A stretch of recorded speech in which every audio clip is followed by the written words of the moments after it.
The first theme that we'll look at in the book of Isaiah is the theme that God will bring judgment on evildoers, specifically on Israel. Many times this special day of the Lord is mentioned in Isaiah and the other prophets, and it refers to a judgment on the wicked, and also at the same time, deliverance for the righteous. But, question to think about, are any of us actually in this righteous category? Stay tuned for more about that later. This warning about coming judgment takes many forms in Isaiah. Sometimes it's a direct prediction of how God will bring in a foreign nation against Israel.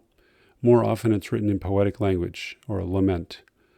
This theme of coming judgment is such a prevalent theme that it's sprinkled throughout the book, but here are a couple examples. Isaiah 3, starting in verse 1. For behold, the Lord God of hosts is going to remove from Jerusalem and Judah both supply and support, the whole supply of bread and the whole supply of water. The mighty man and the warrior, the judge and the prophet, the diviner and the elder. Skipping down to verse 25. Your men will fall by the sword, and your mighty ones in battle, and her gates will lament and mourn, and deserted she will sit on the ground.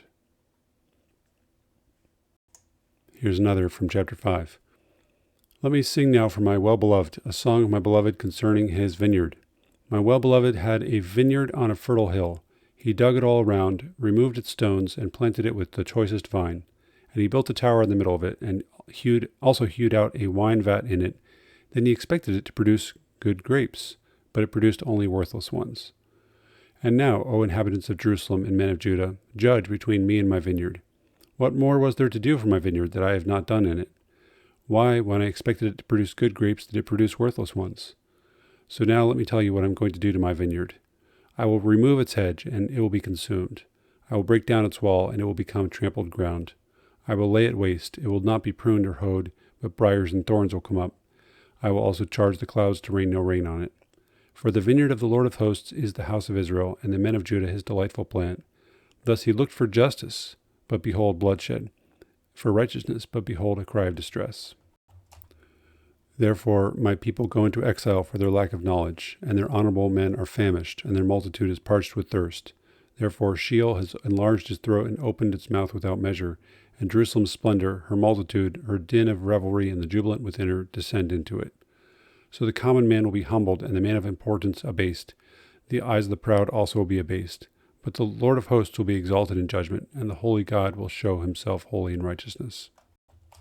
Down to verse 18.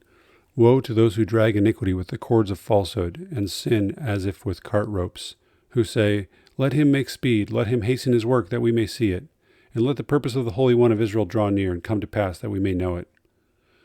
Woe to those who call evil good and good evil, who substitute darkness for light and light for darkness, who substitute bitter for sweet and sweet for bitter. Woe to those who are wise in their own eyes and clever in their own sight. Woe to those who are heroes in drinking wine and valiant men in mixing strong drink, who justify the wicked for a bribe, and take away the rights of the ones who are in the right.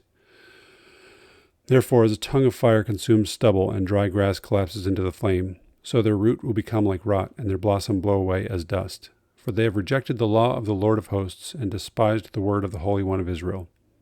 On this account the anger of the Lord has burned against his people, and he has stretched out his hand against them and struck them down. And the mountains quaked, and their corpses lay like refuse in the middle of the streets. For all this his anger is not spent, but his hand is still stretched out. Going to chapter 10. Woe to those who enact evil statutes, and to those who constantly record unjust decisions, so as to deprive the needy of justice, and rob the poor of my people of their rights, so that widows may be their spoil, and that they may plunder the orphans. Now what will you do in the day of punishment, and in the devastation which will come from afar? To whom will you flee for help, and where will you leave your wealth? Nothing remains but to crouch among the captives, or fall among the slain. In spite of this, his anger does not turn away, and his hand is still stretched out. And you can read some of these other chapters listed here.